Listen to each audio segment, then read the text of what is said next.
मैले म गएँ है। ल ल माइला राम्रोसँग जानु।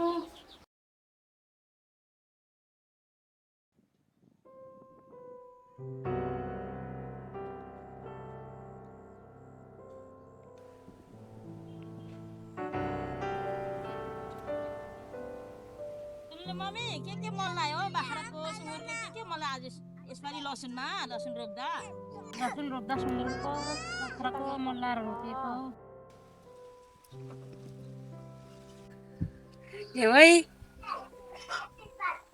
त्यहाँ पर लाग्ने माइला साह्रो बिमार हुनुहुन्छ हेर्नु जानुभयो गएकै छैन हौ अब एक दिन जानुपर्छ हौ बिमार छ अरे है सल्लाह गरेर सबैजना सल्लाह गरेर जानुपर्छ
माइला ल उठ्नुस् त तातो पानी खानुलाई बिस्तारै।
बाटो सत्य र जीवन हुनुहुन्छ अनि यसमा मात्र जीवन छ र उहाँमा सबै रोगहरू निको हुन्छ र संसारमा भएको सबै मानिस पापी छ। आफैले भन्नुभएको छ, हे सबै थाकेका र बोझले दबेकाहरू म कहाँ आऊ, म तिमीहरूलाई विश्राम दिनेछु। र हाम्रो जीवनमा भइरहेको पापसँगको समस्याबाट मानिस जाति थाकिसकेको छ, तर हामीले पाउने विश्राम यसमा मात्र छ। उहाँले हामी हरेकलाई बोलाउनु भएको छ र उहाँले अझै पनि हामीले हरेकलाई प्रेम गर्नुहुन्छ। तपाईहरूले अझै जान्न चाहनुहुन्छ भने हामी कहाँ आउनुहोस्, तपाईँहरूलाई बताइदिनेछौँ। अनि हामीले तपाईँहरूको लागि भनेर यो बाइबल ल्याइदिएको छौँ। अनि तपाईँहरूले यो पढ्नुहोस्। अनि अझै यसबाट बुझ्नु भएन भने हामीले सोध्नुहोस्, हाम्रो दाइले दिनुहुन्छ। मन लिन्न यस्तो लिन्न लिन होइन लिन्न होस् त हुन्छ ठिकै छ अब लिनु हुँदैन भन्छ हाम्रो दिदीलाई पनि ए हुन्छ दिदी तपाईँलाई यो पढ्नु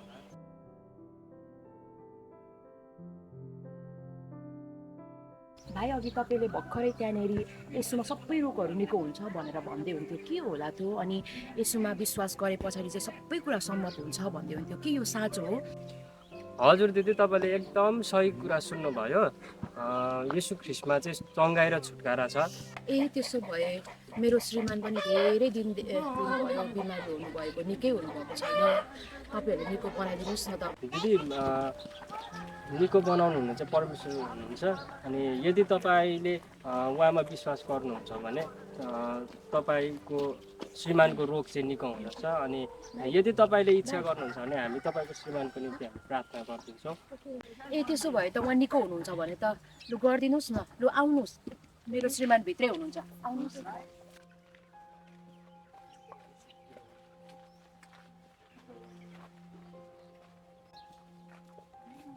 आउनु है भाइहरू, भित्रै हुनुहुन्छ।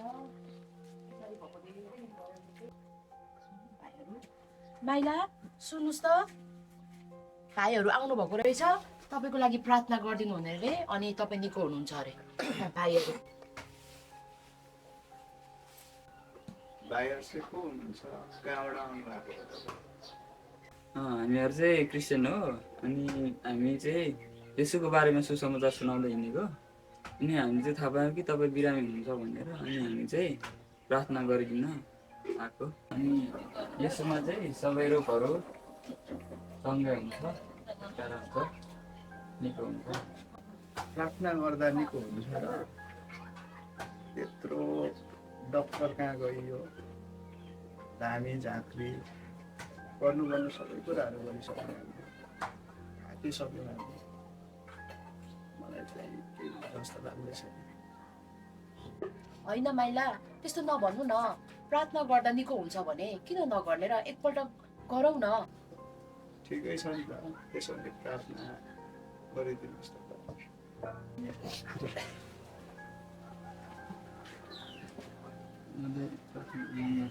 ल हुन्छ, हामी प्रार्थना गरौँ। जीवित जिउँदो परमेश्वर प्रभु, हामी तपाईँको नाउँमा अनि हामी आजको दिनमा यसुराको निम्ति हामी प्रार्थना गर्छौँ। अनि प्रभु जुन अनि रोगहरू छ यसुराको जीवनमा, अनि प्रभु यसै गरी हामी तपाईँको नाउँमा हामी चङ्गाइमा बोल्छौँ। तपाईँको नाउँमा सबै रोगहरू छुटकारा छ प्रभु। हामी हुन्छ, तपाईँ अब चङ्गाइ भइसक्नु भएको छ, तपाईँ छुटकारा भइसक्नु भएको छ। ल हुन्छ दाजु दिदी, अब हामी पनि जान्छौँ, तपाईँहरू पनि आफ्नो ख्याल गर्नु होला, मजाले हुन्छ भाइहरू, ल धन्यवाद भाइहरूलाई।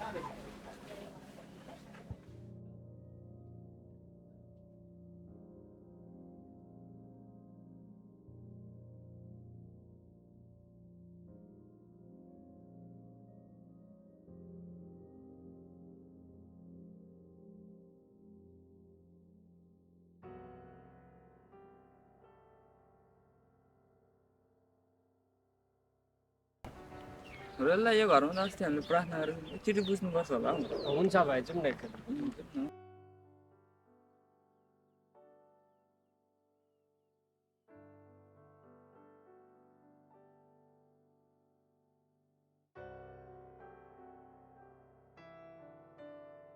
नमस्ते दिदी।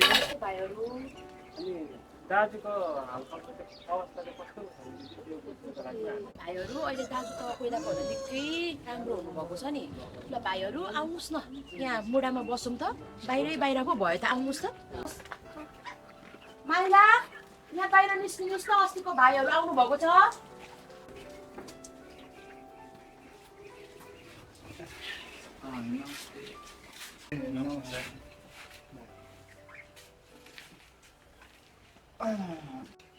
अनि दाइ अहिले कस्तो हुन्छ नि? अहिले मलाई निकै राम्रो भएको छ।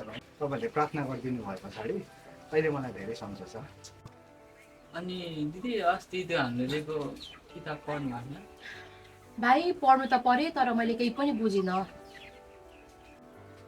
दिदी यस पुस्तकमा चाहिँ हामी हेर्छौँ भने चाहिँ मानिस र परमेश्वरको सम्बन्धको विषयमा चाहिँ यो पुस्तकमा लेखिएको छ। परमेश्वरले चाहिँ मानिसलाई प्रेम गरिकन उहाँले चाहिँ आफ्नै स्वरूप र प्रतिरूपमा हामीलाई बनाउनु भएको र मानिसले चाहिँ परमेश्वरले भन्नुभएको नमानेको कारणले गर्दाखेरि चाहिँ मानिसको जीवनमा चाहिँ पाप प्रवेश भयो र त्यही पापको कारणले गर्दाखेरि चाहिँ मानिस र परमेश्वरको सम्बन्ध चाहिँ अलग भयो र त्यो सम्बन्ध जोड्नको निम्ति परमेश्वरले उहाँको पुत्र येशू ख्रीष्ट दिनुभयो, जो चाहिँ बाटो सत्य र जीवन हुनेछ। होइन भाइ, बाटो अलग अलग भयो पनि हाम्रो भगवान् त एउटै हो नि। यस्तो छ दाइ, परमेश्वरको वचनले चाहिँ के भन्छ भने स्वर्गमुनि र पृथ्वीमाथि चाहिँ अनि उद्धारको निम्ति चाहिँ यसु बाहेक अरू कुनै नाम छैन भन्दछ। होइन, हाम्रो बाबुबाजेहरूले सिकाएको धर्म कर्म अनि पूजापाठ तीर्थयात्रा बलिदानहरूबाट पो उद्धार र मुक्ति पाउने होइन र भाइ? त्यही त दाजु, हामीले पनि पहिले त्यही विश्वास गर्थ्यौँ। तर हाम्रो धर्म र कर्म र हामीले गरेको पशुको बलिदानमा चाहिँ हाम्रो पापको क्षमा छैन। र अर्को कुरा चाहिँ के हो भने नि दाजु, हाम्रो पापको निम्ति चाहिँ यीशु ख्रीष्ट मर्नुभयो र मरेको हुनु भएन, फेरि 3 दिन पश्चात उहाँ जीवित भइ उठ्नुभयो। भनेपछि सबैले येशू ख्रीष्टलाई विश्वास गर्दाखेरि उद्धार मुक्ति पाउँछ त? होइन दाजु, उद्धार मुक्ति चाहिँ यसुमा विश्वास गर्ने सबैको लागि हो। तपाईँहरूले भनेको कुराहरू मैले बुझेँ र मैले अहिलेसम्म जति पनि बुझेको कुरा, सुनेको कुरा अनि विश्वास गरेको कुराहरू भन्दा मलाई धेरै फरक अनि नयाँ कुराहरू मैले पाएँ। त्यसो भने के अहिले नै मैले विश्वास गर्दाखेरि उद्धार र मुक्ति अनि मेरो पापको क्षमा म अहिले तुरुन्तै पाउन सक्छु र? हजुर दाइ, भइहाल्छ नि, मिलिहाल्छ नि। हामी तपाईँहरूलाई प्रार्थना गरिदिन्छौँ। मलाई त ठिकै लाग्यो। तिम्रो के छ त विचार? ठिक छ त, मलाई पनि राम्रो लाग्यो, म पनि तयारी छु। ठिकै छ, हामी त्यसो भए तपाईँहरूको लागि प्रार्थना गरिदिन्छौँ।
के छ केटा हो?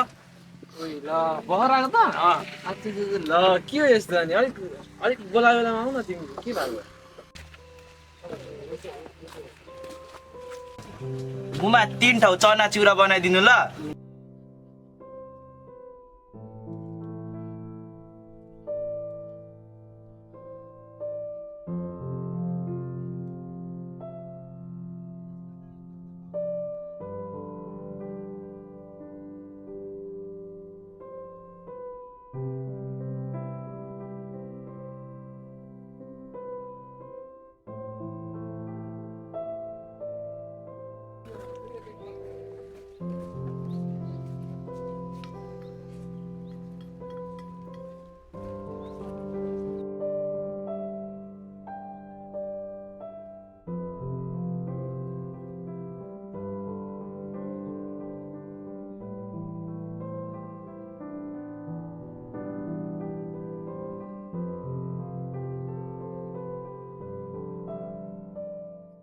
ओइ, उयो माथिबाट आउनु भने त परको माइल त हैन? टाढा बिरामी पो हुनुहुन्छ। बोलो माइलाई यता आउनु न। यता आउनु न।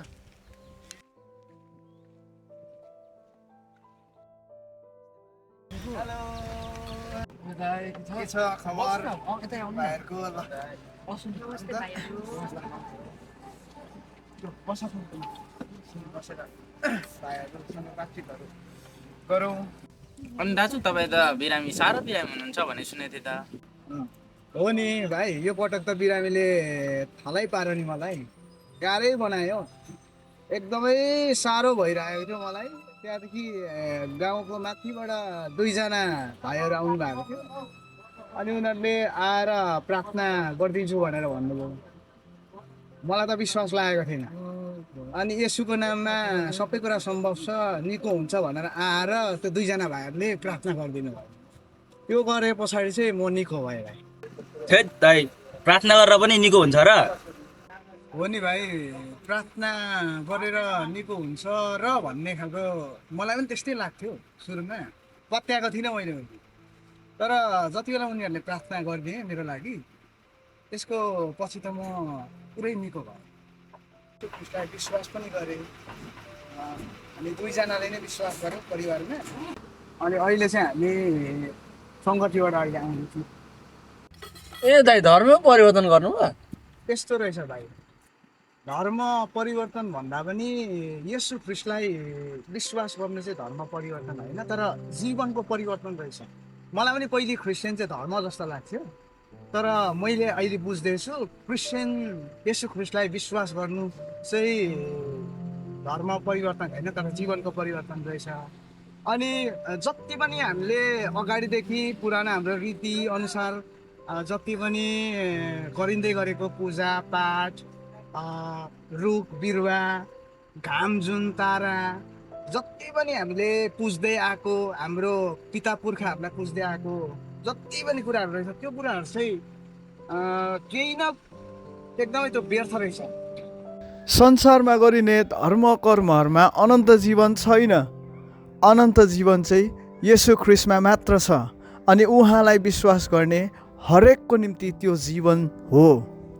हामीले अगाडि जति पनि संसारमा पुजिरहेका कुराहरू छन्, त्यो चाहिँ सृष्टिलाई हामीले अहिलेसम्म पुजिरहेको रहेछौँ, तर वास्तवमा हामीले पुज्नुपर्ने चाहिँ सृष्टिकर्तालाई पुज्नु पर्दो रहेछ, अर्थात् परमेश्वर जसमा अनन्त जीवन छ। उहाँ बाहेक अरू कोही परमेश्वर छैन। अनि दाइ अनि हामीले पुज्दै गरेको देवी देवता त्यो झुटो हो त? भाइ, बाइबलमा यसरी बताएको छ, बाटो सत्य र जीवन चाहिँ येशू ख्रीष्ट मात्र हुनुहुन्छ, अनि जसले उहाँलाई विश्वास गर्छ त्यसले चाहिँ अनन्त जीवन पाउँछ। अनि त्यही बाइबलमा यसरी लेखेको छ, परमेश्वरले संसारलाई यस्तो प्रेम गर्नुभयो कि उहाँले आफ्नो एकलौटी पुत्रलाई दिनुभयो, अनि उहाँमाथि विश्वास गर्ने कोही पनि नाश नहोस्, तर त्यसले अनन्त जीवन पाओस्। उहाँले हामीलाई आउँदै अनि यति धेरै माया गर्नुभएको छ, अनि उहाँमा मात्रै जीवन छ, उद्धार अनि मुक्ति छ।